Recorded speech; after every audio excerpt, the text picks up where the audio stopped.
This is the original sports perspective, from our couch to yours. Welcome to the Couch Rider Report. What's the NFL coming to when there's court cases about what position the player's playing at?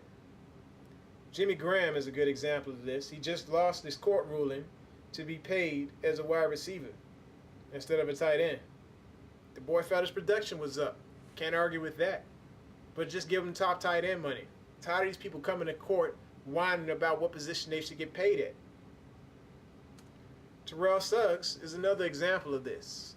He actually won his ruling, and, well, it was a sort of kind of win because he wanted to be designated as a defensive end instead of an outside linebacker, but he made history instead.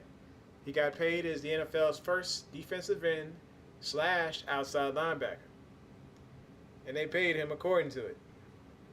That's just another example of players muscling the owners for more money. The league's got to do something about it. And if they don't do nothing about it, they're going to have a fight on their hands with just about every position on the field.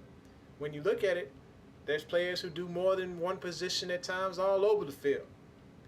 Do blocking tight ends get to grab their lawyers and go to court and claim that they want to be designated and paid as a tackle? The answer is no, because no one appreciates what the blocking tight end brings to the table in the run game, and they're not noticed like the diva pass catching tight ends. Safeties have to come down in the box and play like linebackers to help stop the run. But you don't see bangers like Cam Chancellor and Bernard Parlett banging the table for separate position designations. However, since these players want to play it like this, I think the owners should have a little fun as well. For example, let's take a look at the most prestigious position on the field, the almighty general of the field, the quarterback.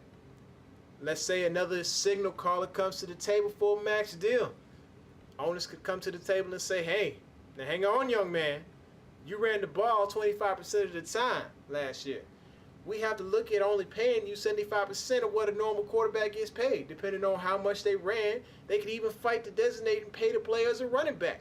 I did the math. We're talking about an $8 million difference in pay if we're talking about the top players at the two positions. What I'm getting at is this. Should these legal fights continue on about player designations, the owners might find a way to fight back, which could have disastrous results. The league could end up in another lockout due to the greed. So with that said, I believe the NFL Players Association needs to tell the players to take top 5 money at the position that they were initially designated and press forward.